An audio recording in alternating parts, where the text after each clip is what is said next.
Vamos lá para as apresentações. Bem, eu não falei no início, mas meu nome é Valdir Jacinto, sou gerente da unidade de soluções cognitivas da IMART, e vou aqui apoiar os nossos palestrantes nesse evento. Primeiro, eu queria apresentar o Mauro Mello, CEO da Credilink, sócio fundador da Credilink, informação de crédito, pioneiro da gestão de dados cadastrais e ferramentas de localização no Brasil, e possui mais de 30 anos de experiência em crédito, vendas e combate a fraudes. Mauro, bom dia. Como vai? Bom dia para vocês, bom dia a todos. Valdir, José Nordman, José Roberto, é um prazer estar aqui. E bom dia a todos aqueles que estão nos assistindo.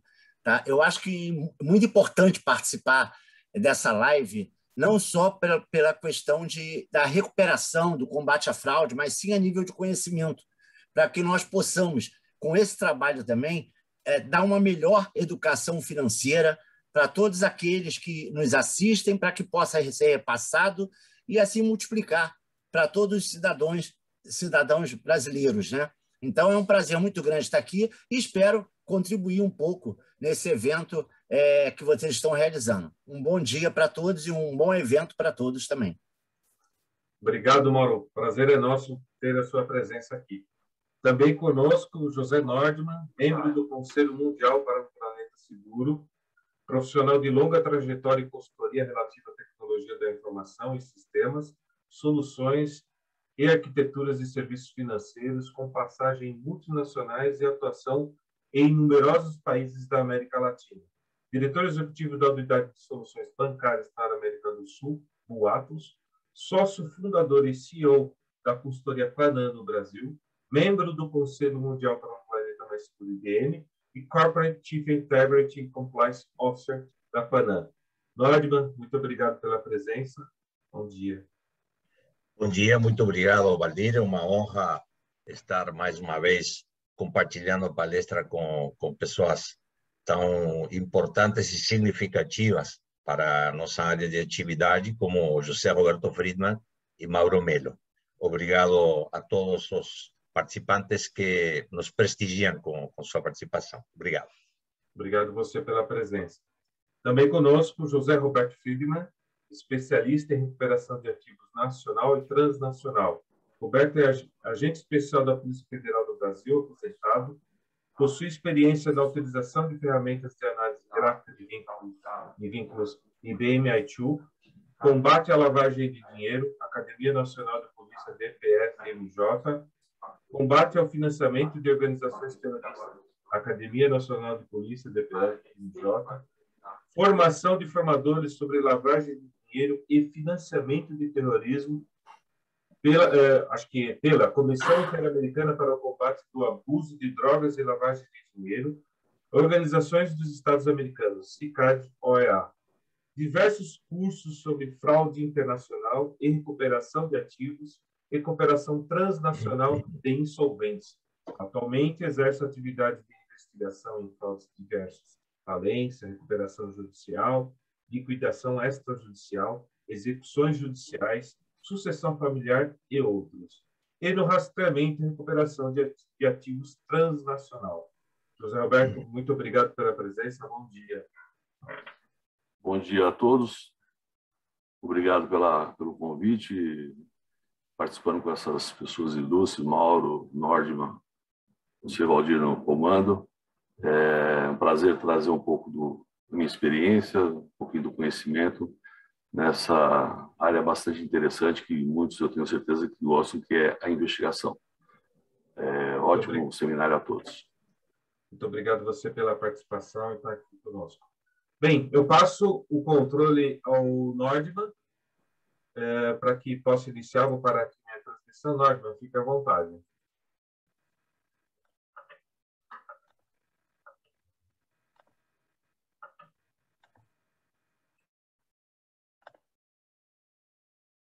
Bom dia, então. Todo mundo está enxergando a tela? Sim, estamos. Muito bem. Então, minha missão nesses primeiros minutos é transmitir um conceito que me parece extremamente relevante quando falamos de processos de recuperação de ativos, processos de combate a fraudes em geral, né? Que é o fato de que cada órgão, cada instituição, cada empresa tem que construir sua própria arquitetura única e repetível, como consequência da avaliação, da análise, do estudo das ameaças específicas que recebe, dos desafios que tem em matéria de recuperação de ativos ou de fraudes ou outros crimes, né? E nesse sentido, a Coanam, né? Lembrando que a Aimar tem uma empresa federada, a Coanam é membro da Associação de Empresas da Coanam, né? Desenvolveu uma arquitetura que chama QDCF, Coanam Detecção e Confirmação de Fraudes, que está integrada por 5 conjuntos de funcionalidades. É uma arquitetura agnóstica com relação às soluções. Ela descreve funcionalidades em 5 grupos de funcionalidades, cada um dos quais é definido por 1 ou 2 verbos. E são esses que aparecem aí. Captar, referindo-se aos dados, detectar e responder, eventualmente, referindo-se a ameaças concretas, colaborar, ou seja, permitir que os processos de análise e investigação permitam a interação de diferentes perfis profissionais, como analistas e investigadores, investigar profundamente a partir de determinados alertas gerados por circunstâncias que presumivelmente se tratam de fraudes ou de ativos ocultos, né, que se podem recuperar, fazer uma investigação mais profunda e, finalmente, apresentar os resultados, aproveitando a riqueza de formatação de conteúdos das ferramentas de Business Analytics. Então, vou ir rapidamente por cada um desses grupos de funcionalidades, né? A primeira, de captar, se refere ao fato de que não somente devem utilizar as organizações, as empresas, os bancos de dados próprios. Elas devem recorrer a outros bancos de dados de terceiros, né? Nesse sentido, por exemplo, a colaboração entre as polícias civis, militares, federal, ABIN, etc., é muito importante. E que as empresas tenham acesso a bancos de dados de pessoas expostas politicamente, listas negras e brancas de endereços IP, de dispositivos, de pessoas, etc., complementando os dados estruturados das bases próprias. Mas, segundo os últimos estudos publicados pelo Google, mais de 95% das informações que circulam no planeta Terra, já hoje, em 2021, são dados não estruturados, oriundos de internet, de feeds, de sites, da Deep Web, da Dark Web e das redes sociais, né? LinkedIn, Facebook, Instagram, TikTok e outras, né? Então, o conceito aqui é ser capazes de, mediante funcionalidades e ferramentas adequadas, captar uma ampla variedade de informações que constituem Big Data. Para que essa Big Data passe ao segundo bloco de funcionalidades, onde um conjunto de motores de prevenção, detecção e confirmação, né, sejam capazes de analisar essa Big Data. Somente motores automáticos, software, é capaz de trabalhar com terabytes e terabytes, com volumes gigantescos de dados, os seres humanos não conseguem, né? E esses motores, sejam eles de inteligência artificial, com machine learning, modelos de análise, modelagem preditiva, modelos de detecção de anomalias, né? As moscas brancas, os pontos fora da curva, ou inclusive modelos de regras de negócio escritas pelos especialistas, eles sim, humanos, em recuperação de ativos e detecção de fraudes, né? E esses motores, trabalhando harmonicamente em cooperação entre si, são capazes de detectar o que aparentemente é uma fraude ou um ativo oculto, né? E gerar um alerta. Esse alerta vai ter que ser analisado por diferentes perfis profissionais. Então, é necessário contar com um workflow, com alguma ferramenta de colaboração que permita que um caso gerado por um alerta passe pelas mãos de um supervisor, que assigna um analista, que vê se detecta indícios de fraude ou de ativo oculto, efetivamente, esse analista vai passá-lo a um investigador.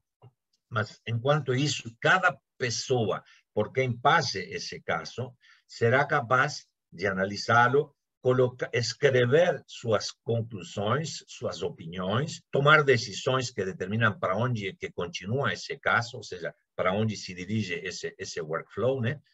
E anexar dados, dados do mais variado tipo, né? Voz, imagem, arquivos de dados, PDFs, Words, etc., etc.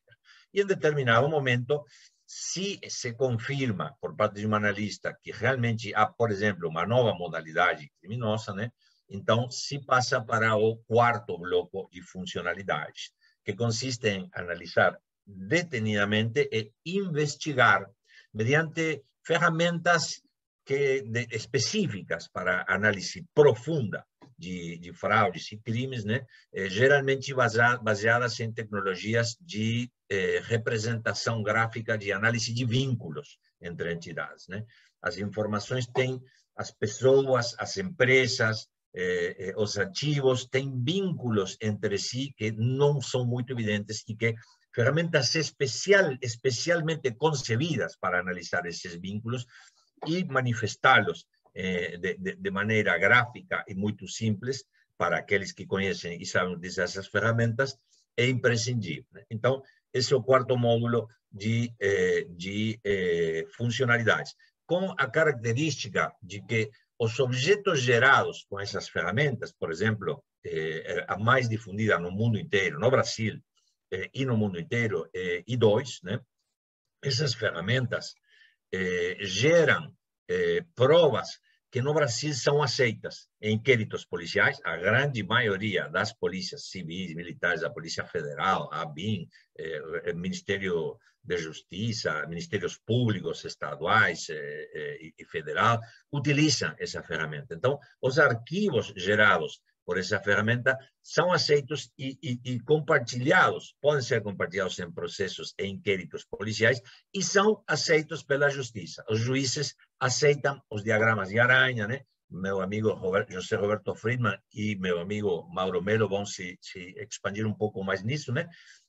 Os juízes aceitam esses documentos gerados por essas ferramentas como provas em processos judiciais. E, finalmente, vem a camada de apresentação, de visualização, né?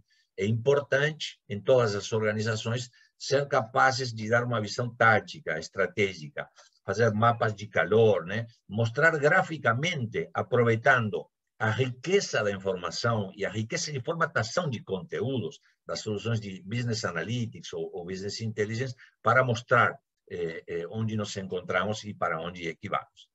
O conceito que eu queria transmitir nesta primeira intervenção é exatamente o fato de que cada organização tem que construir sua própria arquitetura.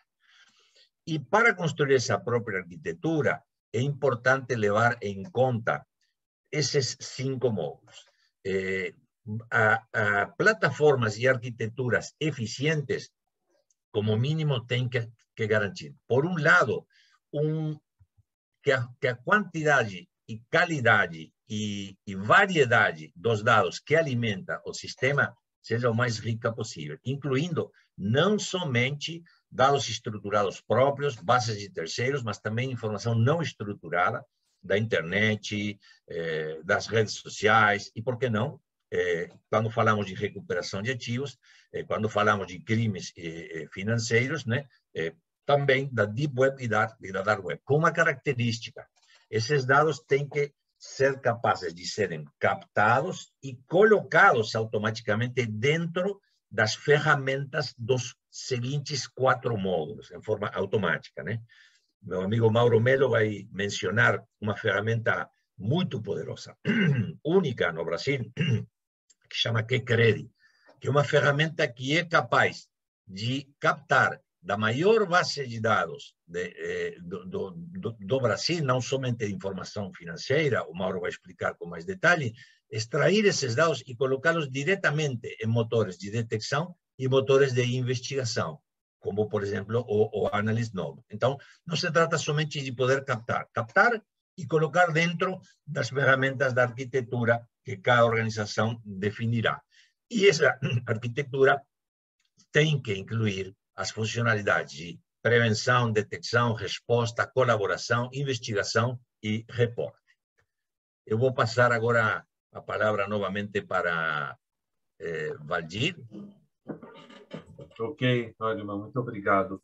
Bem, agora na nossa sequência, Friedman, vou compartilhar aqui a sua apresentação e você como quiser prosseguir aí, eu te apoio. Fique à vontade. Obrigado, Valdir. Obrigado, Nordman. Valdir, depois você faz a sequência que eu vou falar dessas apresentações um pouquinho mais no meio, tá? Tá bom. O pessoal... Oi. Tá, deixa nessa tela aqui para você? Sim, pode sim. Tá bom. Sem problema. Tá bom. Bom dia a todos, mais uma vez, quem não estava na apresentação. E uma missão um pouquinho difícil, mas gostosa, porque eu sou apaixonado por investigação. Afinal de contas, foram 30 anos no setor público e agora os últimos 10, 11 anos no setor privado. E no setor público, os últimos 10 anos de atividade policial de investigação numa delegacia que chamava Delefim, que era a Delegacia de Repressão a Crimes Financeiros. Hoje ela é conhecida como Delegacia de Combate à Corrupção e Crimes Financeiros. Uma delegacia bastante interessante, uma gama de atividades de investigação, de crimes correlatos, muito trabalho, muito aprendizado.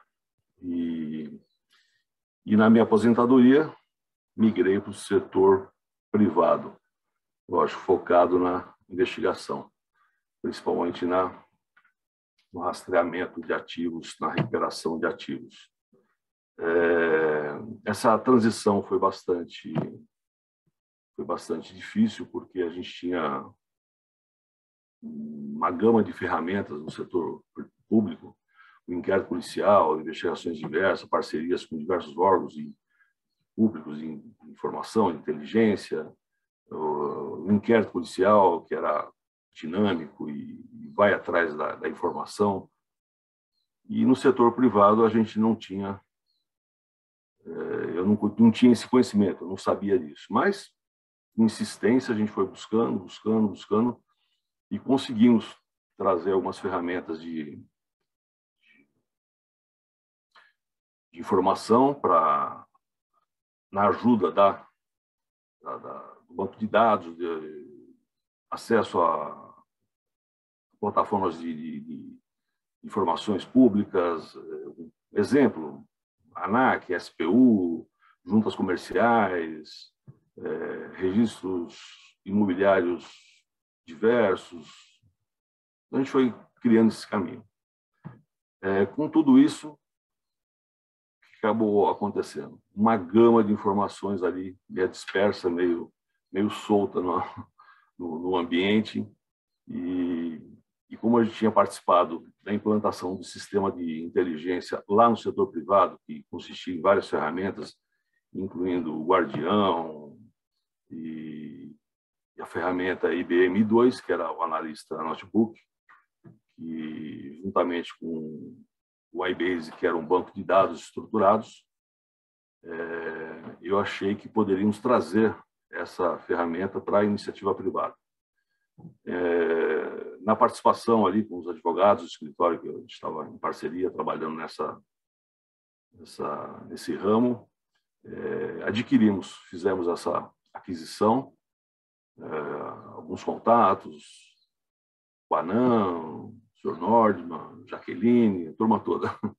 E a gente conseguiu a aquisição do sistema I2, que foi assim bastante interessante, bastante usado em todos os nossos casos. Depois, um pouquinho à frente, eu vou mostrar esses exemplos que nós praticamos nas nossas investigações.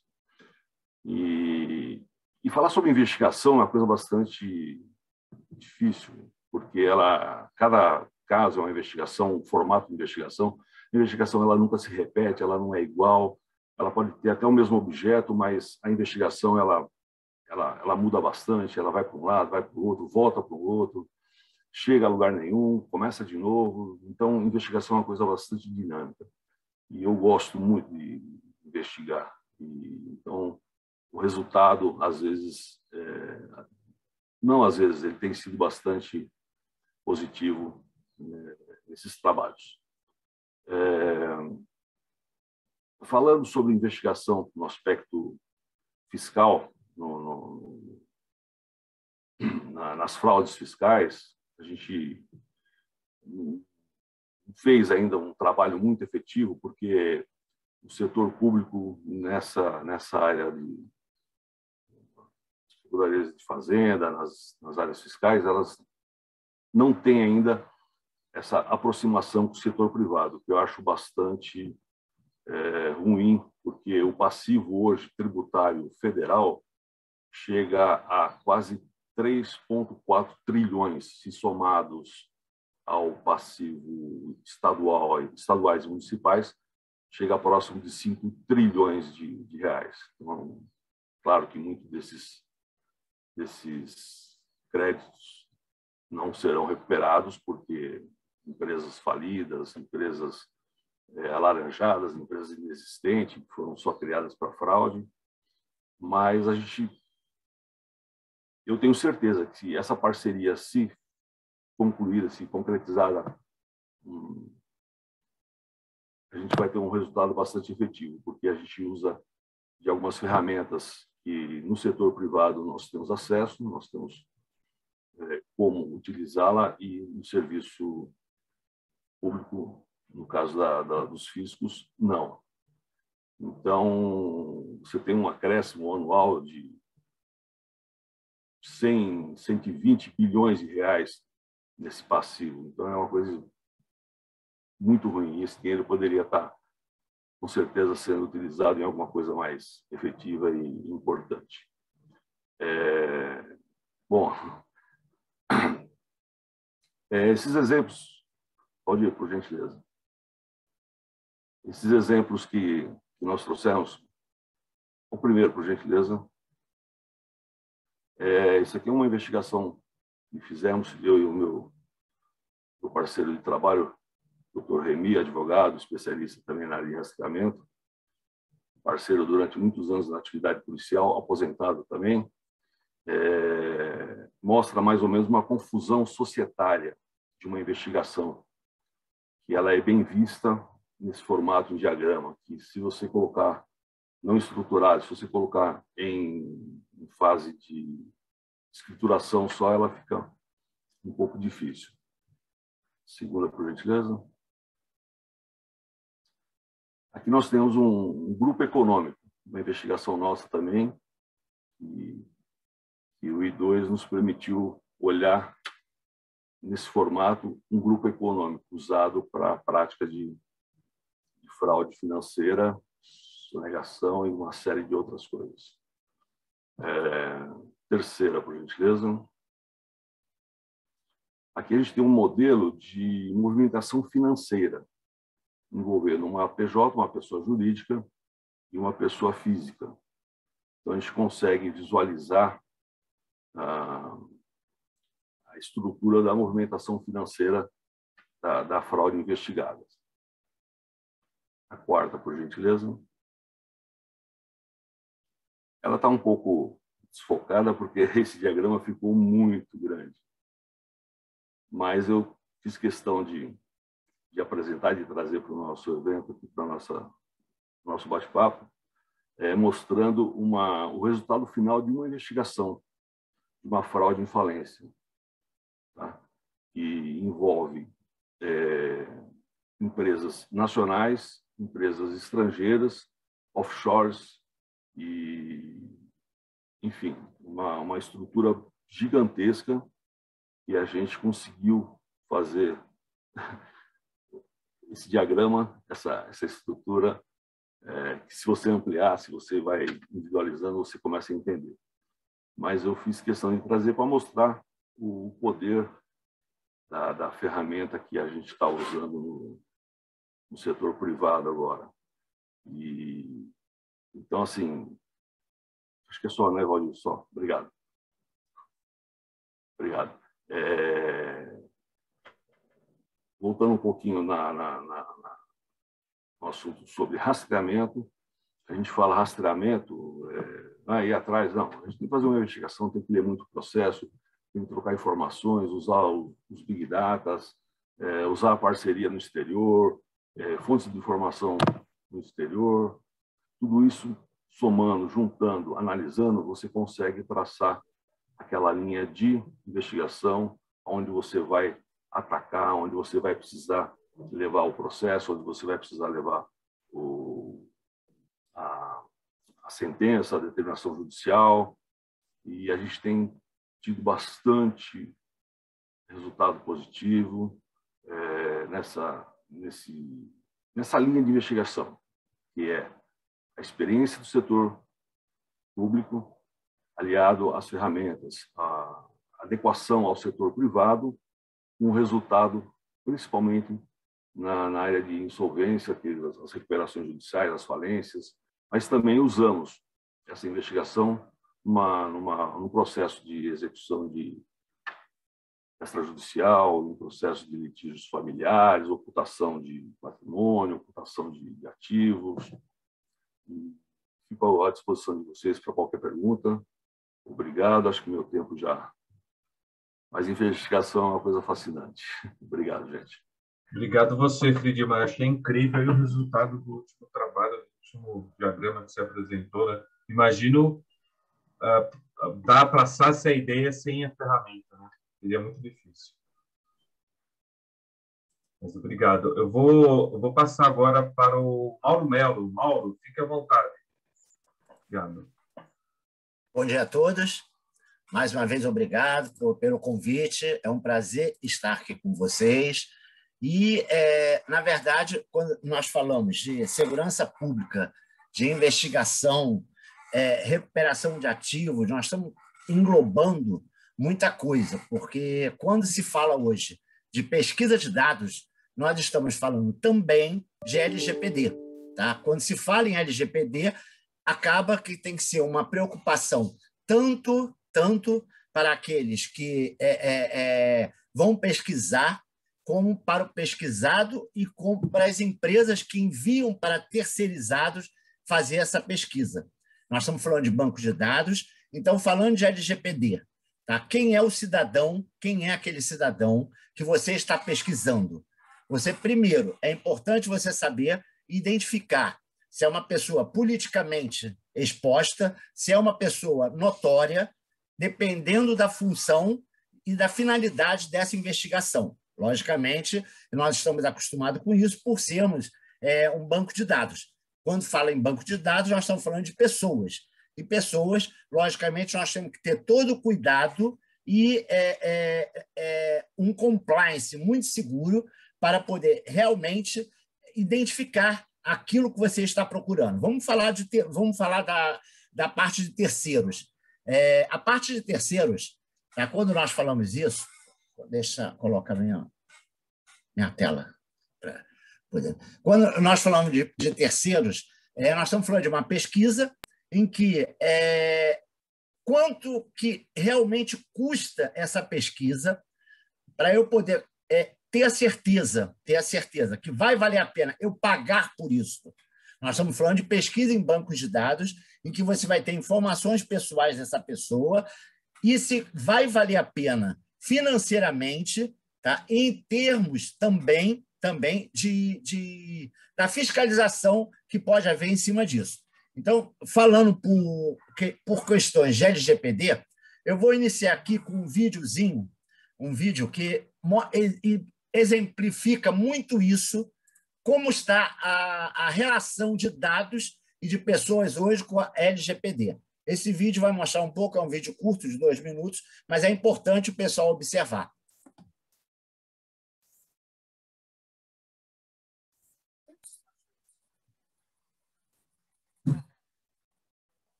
só para apoiar você no compartilhamento, quando for compartilhar, tem uma opção de compartilhar o som também. Oi? Viu, Nathan? Quando você for Pois compartilhar, eu sugiro você encerrar o compartilhamento. Na tela que você seleciona o compartilhamento, vai ter um botão para você escolher a aplicação da Sim, já selecionei. Né? E clicar tem uma opção para você também compartilhar o som do computador, tá bom? Sim, já está selecionado, tá, Valdir? Ah, tá, que eu não estava aparecendo não, mas fica à vontade. Pode colocar. Coloca do início? Pode, sim. Pode. Luiz, tem umas coisas no seu currículo que eu não estou entendendo. Por exemplo, seu sobrenome aqui tá Luiz N. Jogo da Velha 227 asterisco X. Eu criptografei meus dados. No currículo? Essas são informações pessoais, né? Por motivo de segurança. Sim, mas então, eu preciso do seu currículo exatamente para ter acesso a esses dados. Mas acesso aos meus dados todo mundo quer, né? Eu ainda não li nem os termos de serviço de vocês. Termos de serviço? Gente, aquele textão gigante com as letras miúdas que a galera não lê, sai clicando no OK, quando vai ver já vendeu até os netos, né? Então aí só tá o que você precisa saber agora. Ô, Luiz N, sei lá o quê, você censurou o currículo todo. A vaga aqui é para auxiliar administrativo, não é pro novo 007, não. Como é que eu vou te contratar se eu não sei nem o que você teve de experiência? Então, mas com todo respeito, é só olhar aqui na parte de experiências. Então, X anos na empresa Y, atuando como estagiário de XPTO. O que eu faço com uma informação dessa? Não faz. Pô, minha amiga foi botar o CPF dela na notinha na hora de comprar remédio pra ganhar desconto e tinha gente pedindo Uber no nome dela na Rússia. Mentira. Inclusive, quando foi ver, já estavam assinando Netflix, compraram 16 iPhones, abriram uma paleteria na Zona Sul no nome dela. Aí tu viu, uma paleteria em 2021, nem casa. Realmente. Tá, mas olha só, o pessoal do RH aqui, eles são sérios. A gente quer essas informações do seu cadastro. Ninguém vai ficar stalkeando. Mas deveria dar uma stalkeada de leve, porque se vocês fizessem isso, saberiam que a secretária sênior de vocês tem 4 mandados de prisão em 3 estados diferentes, quer dizer. A Sônia? É que ela deu mole, ela botou o nome dela completo ali na listinha de aniversariante e o dia 15, que é o dia do aniversário dela, né? 2 minutinhos de Google, eu vi que o nome dela foi citado até no Jornal Nacional, tá? Eu não dou esses moles, eu não falo nem o nome do meu cachorro. Quando eu saio com ele, eu falo assim, Samuel, você se comporta que quando a gente sai... Samuel é o nome do seu cachorro. Meu pai é o nome do cachorro. Falei o nome do cachorro. Acabei de te entregar a pergunta de segurança mais manjada da internet. Vai querer saber o que agora também? Nome da minha primeira professora? Olha só. Olha, você tá vendo muito filme de espionagem, ou então é a paranoia que tomou conta da sua cabeça. O negócio é que eu não posso confiar uma vaga aqui da empresa pra alguém que não confia em ninguém. Eu confio, amigo de infância, confio. O Jefão e o Caioba tem a cópia da chave lá de casa, tem a senha do Wi-Fi, entendeu? Banco, se foi Itaú, eu confio. Compartilhei até os dados dos meus outros bancos com eles, pra ter um serviço mais bacana, né? Minha mãe... Mais ou menos, não sei se confio não. Eu confio até mais no Open Finance do Itaú do que nela. Tô até pensando aí se eu vou falar pra ela o bairro onde eu moro, mas ainda não sei não. Tá bom. Eu acho que a gente encerra por aqui então, né? Não, calma aí, não é assim também não. Me fala, sei lá, o seu tipo sanguíneo. AB, por quê? Me dá um rinteu que eu te falo meu nome do meio. Bem, gente, isso aí foi só para ilustrar a questão dos dados, né? Que nós também temos que nos preocupar. A empresa que faz a pesquisa tem que se preocupar. Tá? E aquela que manda a pesquisa também tem que ficar preocupada, principalmente a nível de segurança. Logicamente que essa questão de LGPD, ela hoje está altamente divulgada nas mídias, e da mesma forma, tá, que nós sabemos disso, o fraudador, ele sabe, o criminoso, ele também sabe, entendeu? Ele sabe que os dados dele, mesmo ele sendo tudo isso, tá, também está garantido por lei. Então, logicamente, nós temos que ter toda uma preocupação a nível de pesquisa e nós temos que ter toda a preocupação a nível da empresa que você está contratando para lhe fornecer esses dados. Será que essa empresa realmente é legal? Será que é confiável eu pegar meu banco de dados da minha empresa, seja instituição financeira, seja uma empresa de recuperação de crédito, para eu poder colocar ali para pesquisar e eles terem essa informação que pode ser vazada? Tudo isso tem que ser pensado e compensado na hora de você contratar. Porque quando se fala em recuperação de ativo, nós estamos falando desde R$10 até milhões de reais, tá? Quando se fala em recuperação de ativos. Mas muitas vezes vale a pena você investir em uma ferramenta, em algo que te dê uma segurança, evitando assim um problema maior no futuro. Tá? A partir de janeiro, tá? A fiscalização da Agência Nacional de Proteção de Dados ela vai aumentar sensivelmente para as empresas de informações de crédito, para as instituições financeiras, mas não somente essas, para a própria empresa varejista, que também tem dentro da sua base, tá, informações preciosas de pessoas, de consumidores. Então, quando se fala em LGPD, nós estamos falando de todas as instituições, não somente a empresa de informação de crédito e não somente a instituição financeira. Toda a empresa empreendedora ela tem que se preocupar com os dados que ela absorve. Tá? Um exemplo, eu vou citar um exemplo disso. Tá? Aqui, quando eu falei do fraudador, aquele que está sendo procurado, que também sabe que existe a LGPD, de um reclame aqui que a Credilink recebeu, tá? há um tempo atrás. Tá? A Credilink recebeu esse reclame aqui. Eu não vou ler a carta toda, mas vocês podem perceber comercialização de dados pessoais sem o meu consentimento. Tá? Veja bem o teor dessa carta do reclame aqui. Venho recebendo contatos excessivos de empresas, do qual nunca contratei, então eu vou pular, porque, como é muita coisa, sendo assim, peço que informem sobre o seguinte: desejo confirmação de vocês estão ou não processando meus dados pessoais. Se sim, por favor, peço que forneçam as categorias de dados pessoais que vocês têm sobre mim e os arquivos do banco de dados. Uma carta altamente elaborada que pede para ser retirado da nossa base, da base da Credilink, toda a informação dele. Tá? Mas por que isso? Todo o processo, hoje a Credilink ela tem um DPO, tá? Justamente para resolver cada situação como essa. Temos também um compliance, tá? Para poder avaliar cada informação dessa. Tá? Então, logicamente, nós fomos pesquisar o teor dessa carta, do CPF e dessa pessoa. E nada mais era do que simplesmente um traficante, não posso colocar aqui, infelizmente, porque a LGPD o protege, mas era um traficante pedindo para tirar os dados dele de dentro da nossa base de dados. Por quê? Porque, como o pessoal sabe, que as instituições públicas, como o Ministério Público, Polícia Federal, trabalham com a informação da Credilink e de outras bases confiáveis, então, logicamente, alguém que ele é muito bem assessorado, talvez a assessoria de marketing dele seja melhor do que a da Credilink, do que do Nordman, do que da iMart, do que de todos nós. Eles têm uma assessoria muito boa que fizeram essa carta e pediram para retirar os dados. Então, vejam a responsabilidade, tá, que realmente socorre.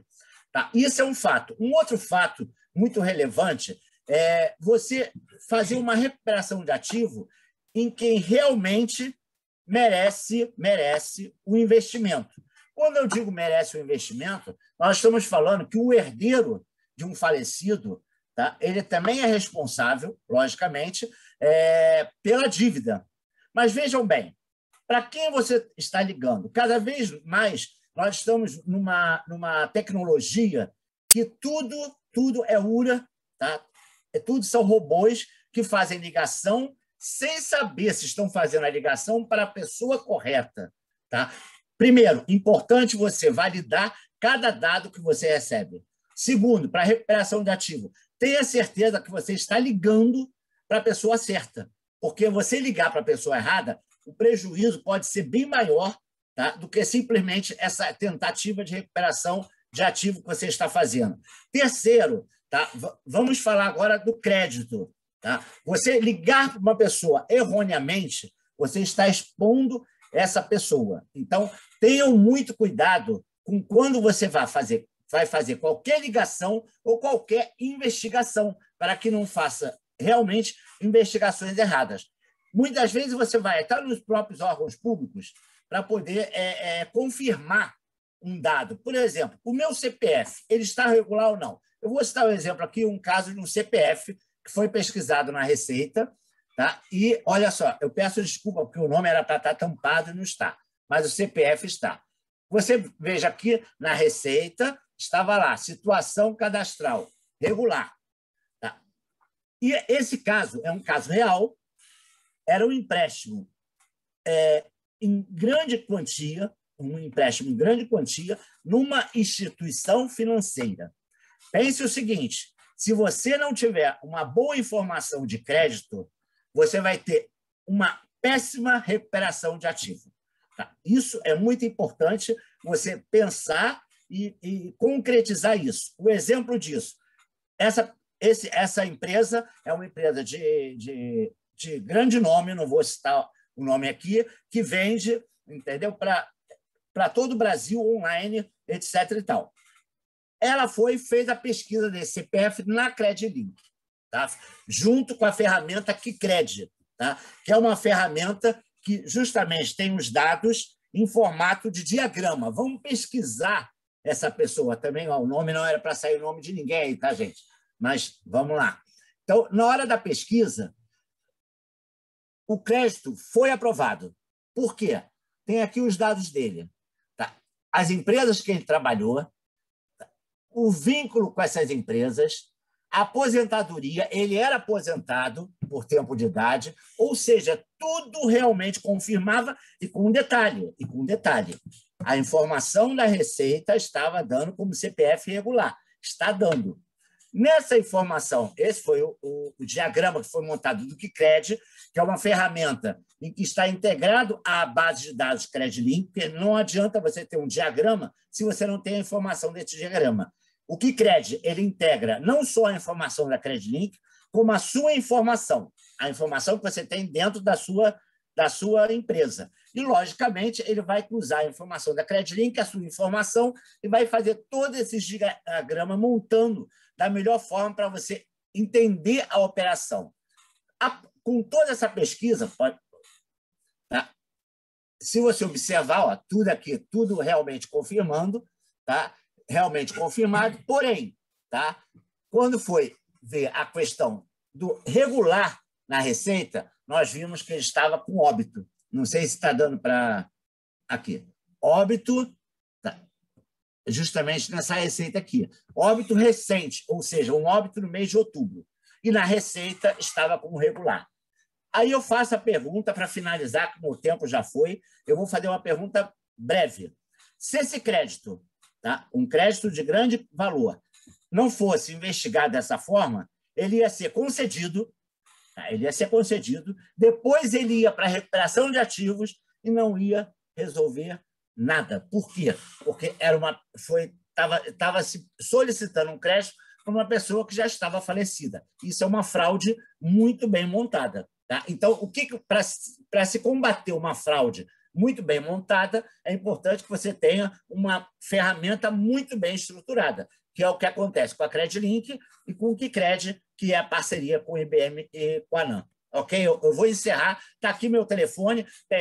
Deixa aqui meu telefone de contato, meu e-mail, podem me adicionar no WhatsApp. Tá? No meu caso, quem me contactar não tem problema com o LGPD, tá? Eu dou qualquer informação e estou às ordens aí para atender vocês naquilo que forem necessário, independente de ser cliente ou não. Um bom dia para todos. Mauro, ou é uma fraude ou o além precisa de dinheiro, levar um dinheiro, né?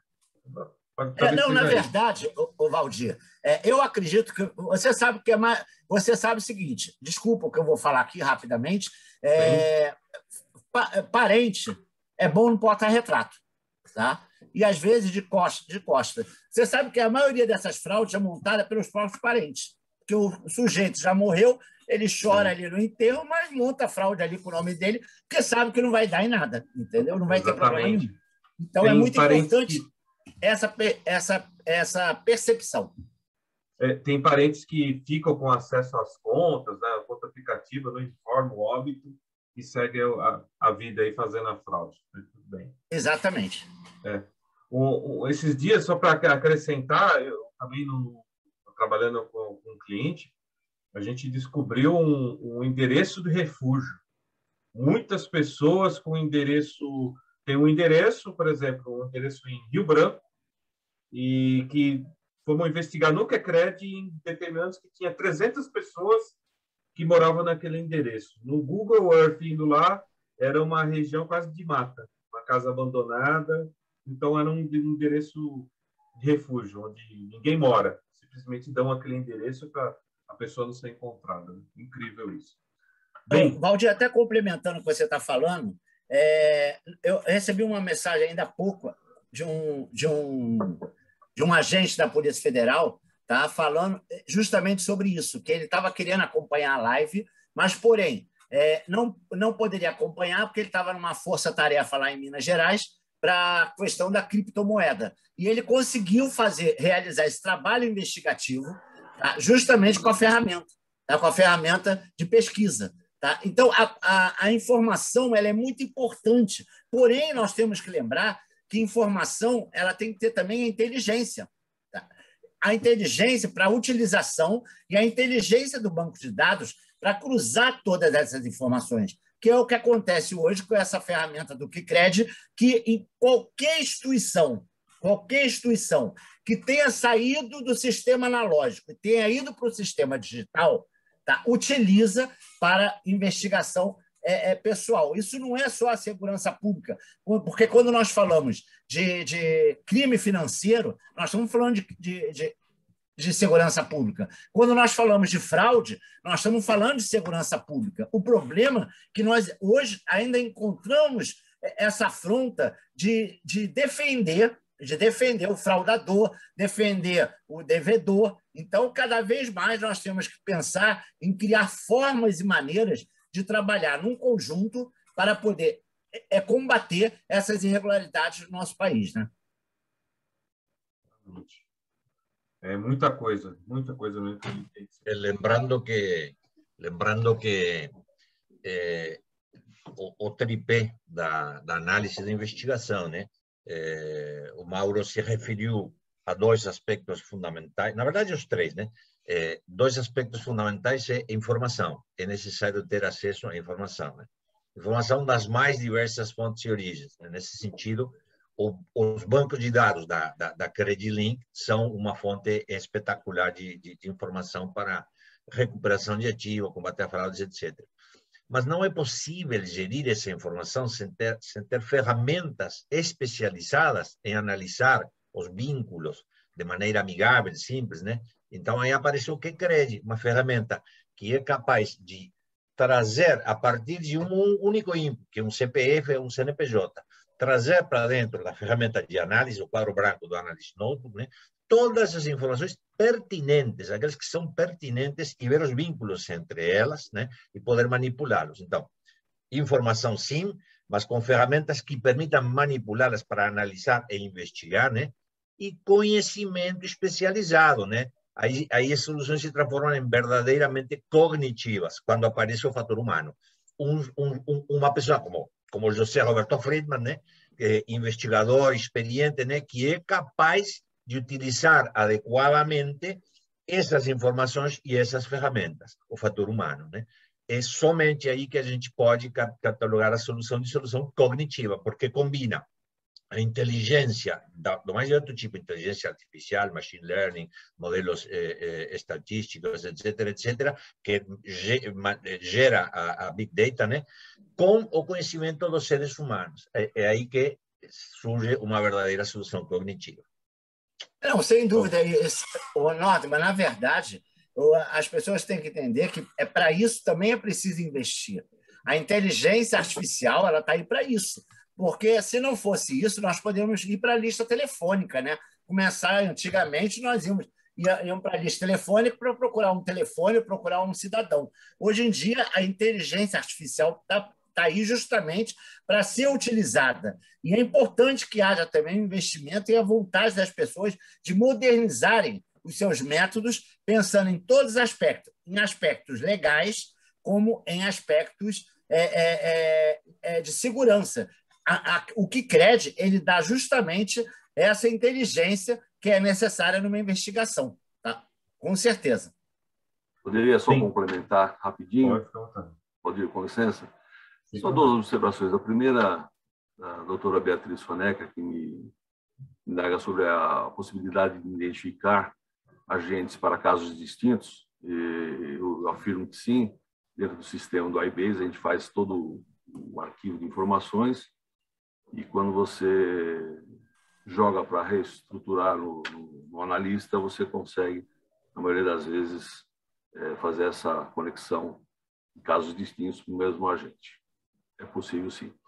Outra coisa, só completando, Mauro, a inteligência, a investigação, tudo isso é muito importante, eu aprendi a fazer tudo isso, mas eu não posso deixar de falar do trabalho de campo. O trabalho de campo para completar a investigação, completar o trabalho com inteligência, a produção de informações, que é importantíssimo, esses big data, o CredLink, são muito importantes na formação da informação. Mas importante também quando você sai a campo, que você vai checar aquilo que o Valdir falou, daquele endereço que era um matagal, que era usado só para credenciar a formação de empresas.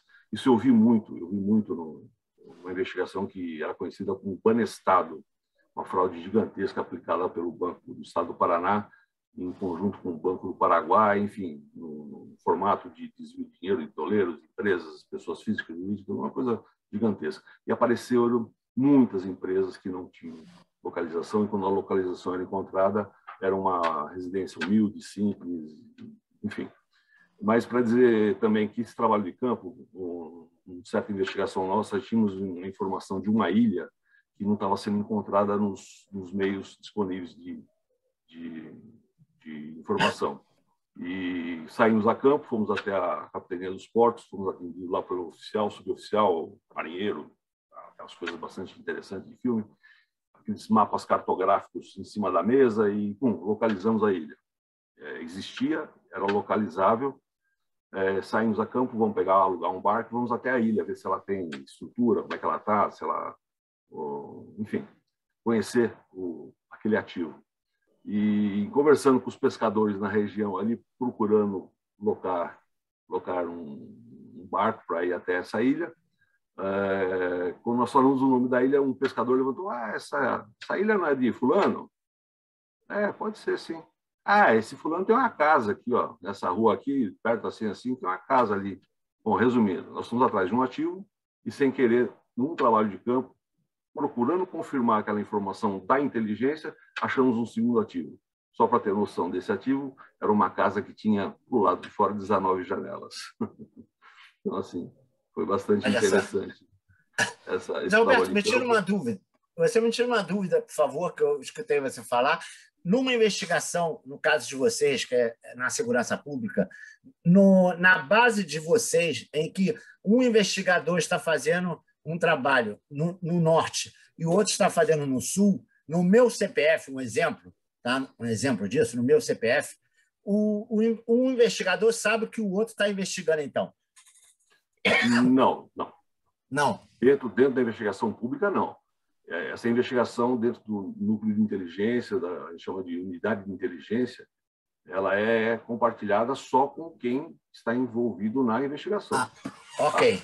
Mas, só quem está ouvido. A partir do momento que ela sai do setor de inteligência, que ela perde o critério de sigilo, de confidencialidade, e vai para um espaço de operação, aplicar a operação, aí sim, aí outros policiais têm acesso a essa informação, sim. Ok. Obrigado. Mas enquanto ela está na unidade de inteligência, ela está sendo processada, ela está sendo investigada, somente as pessoas que estão envolvidas na investigação é que têm acesso à informação. Legal. Pessoal, nós estamos perto aqui do final, mas temos algumas perguntas para serem feitas aí. O Friedman já respondeu aí um questionamento, mas eu tenho uma para o Mauro, outra para o Friedman e para o Nordman. Temos aqui alguns, não sei se vou conseguir fazer todas, mas eu vou colocar aqui uma para o Mauro. Eu acho que deve estar falando do QCred. Para a recuperação de ativos, não é um sistema muito oneroso? Não sei se... Bem, isso aí eu até falei, estava justamente comentando sobre isso na apresentação. Tá? Vamos falar do oneroso. O que é o oneroso, dependendo do valor que você está tentando recuperar. O que é o oneroso? O que você está querendo investigar? Nós estamos falando de recuperação de ativos, mas vamos falar o seguinte, que o sistema QCred, quando é utilizado no crédito e no combate à fraude, ele já não vai cair para a recuperação de ativo, porque ele já está sendo validado. Então, acaba não sendo oneroso, dependendo, logicamente, daquilo que você vai recuperar. Por isso que é uma investigação é uma investigação, não necessariamente que você vai consultar para todos, mas dependendo do valor que você está tentando recuperar, eu acho que com certeza ele vale a pena. Perfeito. Para você ainda, Mauro, um devedor se enquadra na LGPD? Oi? Um devedor se enquadra na LGPD? Uma pessoa devedora? Veja bem, a LGPD, desde que a pessoa tenha algum restritivo, tá? Nós não somos obrigados a retirar o nome dele do nosso banco de dados. Logicamente, ele se enquadra entre aspas. Ele se enquadra que, mesmo ele sendo um devedor, eu não posso colocar ele, expor essa pessoa, colocar ele numa base em que, quando o cliente ligar e falar ele está devendo, etc., eu tenho que dar os dados dele. Porém, eu não sou obrigado a retirar ele da base. Então, se a pessoa tem restritivo bancário, ela não pode ligar para uma empresa de dados e pedir para tirar o dado dela dali, porque ela está com restrição bancária. E isso no caso, é informação de crédito. Se é uma informação de crédito, você pode continuar com o nome dele ali. Perfeito. Para o Friedman, você pode falar um pouco sobre o formato da investigação transnacional de ativos? Sim. A investigação transnacional, ela começa num procedimento, num processo aqui no Brasil, no território nacional, e quando você vai caminhando na investigação, você consegue identificar alguma coisa no exterior. Como que a gente faz essa abordagem no exterior? Diversas formas. Alguns países permitem o acesso à informação e sem nenhuma condição. Ou seja, você abre uma plataforma, alguns estados dos Estados Unidos, por exemplo, incluindo a Flórida, que é um ambiente bastante propício para brasileiros em aquisição de imóveis, enfim. Então, a gente consegue informações, vamos dizer assim, abertas, né, naquela jurisdição. Então, nós precisamos, sei lá, uma aeronave. Nós temos um paraíso bastante utilizado para aeronaves, que é Bermudas, né? Então, nós queremos saber a titularidade de uma aeronave, quem está como beneficiário, como usuário, proprietário. Já é difícil. Nós temos que utilizar um procedimento em cooperação, uma parceria, utilizando o sistema judiciário brasileiro e de Bermudas. Existe uma série de formatos para esse tipo de busca. Okay. Alguns paraísos fiscais, Panamá, uma região bastante utilizada, foi bastante utilizada, tem informações aí de escândalos diversos, Panama Papers, enfim, que tinha alguns brasileiros utilizando empresas naquela jurisdição. Tem um complexo, tem um complicador, mas é possível, sim, você apresentar lá um procedimento judicial e trazer essa informação para o processo aqui no Brasil. Então, a transnacionalidade da investigação, ela precisa bastante de parcerias, né? Então, nós temos hoje diversos parceiros no exterior com capacidade de investigação e jurídica das melhores, tá? Então, a gente precisa de uma informação em Nova York, precisa de uma informação na Itália, na Holanda, enfim, África do Sul, aqui mesmo no Paraguai, no Uruguai, onde foi muito tempo usado a SAFs, né, que é aquela sociedade anônima financeira que as empresas aqui do Brasil utilizavam para fazer o escoamento, o canal de escoamento de ativos, principalmente o financeiro. Então, a gente tem essa... Oi, Friedman, desculpa interromper. O Nordman levantou a mão, acho que ele quer complementar alguma coisa. Nordman, pode falar. Não, simplesmente mencionar que o que de fato ocorre internacionalmente é a progressiva colaboração entre órgãos de diferentes países, tanto públicos quanto privados.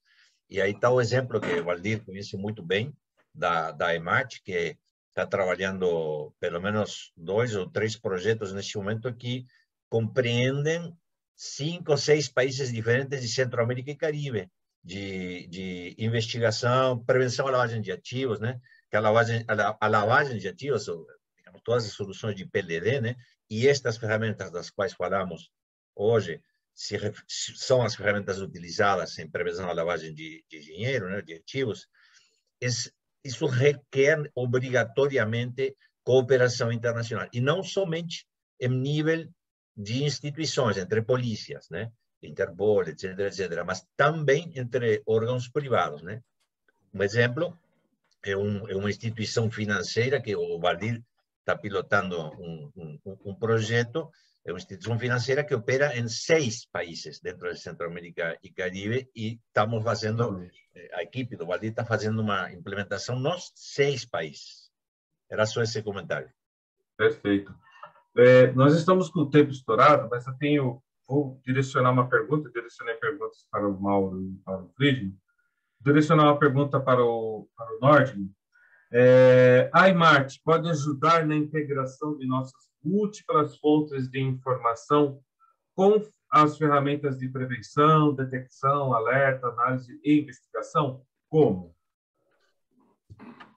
Que boa pergunta. Obrigado, Valdir. Sim, isso traz à tona aquele conceito inicial, né, que eu tentei transmitir na minha intervenção, que é que cada órgão, cada instituição, cada empresa tem que construir sua plataforma de soluções, integrando mais de um motor de prevenção, detecção, geração de alertas e confirmação de tentativas de fraude, né? Então, aí é o conceito de que não existe bala de prata, não existe uma única solução que resolva toda essa problemática. É necessário integrar um conjunto de motores, né? E muitas vezes, algumas dessas ferramentas tecnológicas, a empresa, a instituição já possui. A gente falou, por exemplo, do pilar de funcionalidades de apresentação, a camada de apresentação, reportar, né? Todo órgão, toda empresa tem ferramentas de business intelligence ou business analytics.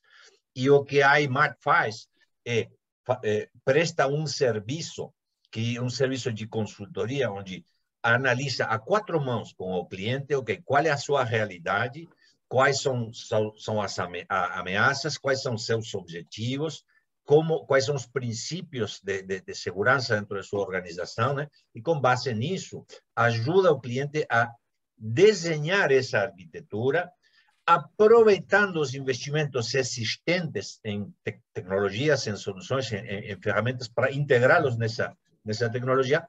E a iMart presta também serviços técnicos de integração para que essa arquitetura se transforme numa plataforma com soluções integradas entre si e cooperando e prestando o conjunto dos 5 pilares de funcionalidades. É isso, Valdir. Obrigado. Nós temos outras perguntas, mas nosso tempo estourou. Nós vamos direcionar as perguntas para os palestrantes e aí eles responderão posteriormente ao evento. Eu queria abrir, então, agora, para finalizar, os agradecimentos e despedida. Pela ordem aqui, Mauro, fica à vontade de fazer seus agradecimentos e despedida. Fica à vontade. A gente está encerrando. Bom dia para todos. Um excelente dia. Que o que foi passado aqui possa ser um conteúdo que vá realmente favorecer, que vá colaborar com o trabalho de todos que estão nos assistindo. Agradeço ao nosso público aqui, agradeço a você, Valdir, ao José Roberto, ao Nordman, tá? E, logicamente, a iMart por essa oportunidade. Um bom dia para todos. José Roberto Friedman, fica à vontade de fazer seu agradecimento. Agradecer à iMart, obrigado pela oportunidade de trazer um pouco da informação sobre investigação. Como eu disse, uma coisa que eu sou apaixonado, gosto muito de investigação. Acho que vou fazê-la até, sei lá, até quando alguém me permitir. Agradecer a todos, excelente painel. Gostaria de participar dos próximos, me mande o convite que eu estarei presente. Certeza. Agradecer também os participantes. Muito obrigado e tenham um excelente dia.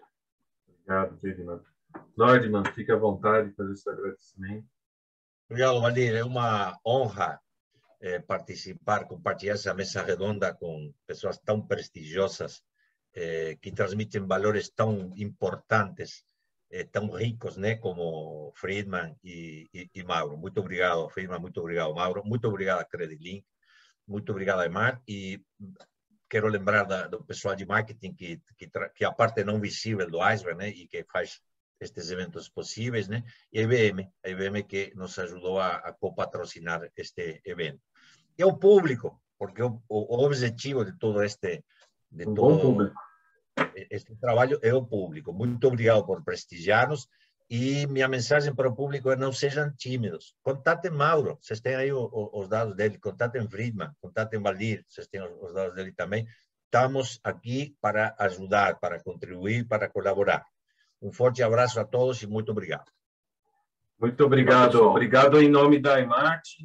Eu agradeço a vocês, ao Mauro, ao Friedman, ao Nordman. Agradeço a Credilink pelo apoio, pela parceria de sempre, a toda a equipe da Credilink de marketing, que sempre estão nos ajudando, a equipe de marketing da Aymart, que organizou tudo isso junto com a equipe da Credilink. Obrigado a todos. Eu deixo aqui o meu contato. Para quem quiser entrar em contato, como o Nordman falou, e para todos aí um bom dia. Bom dia, muito obrigado. Me despeço de vocês. Até logo para vocês.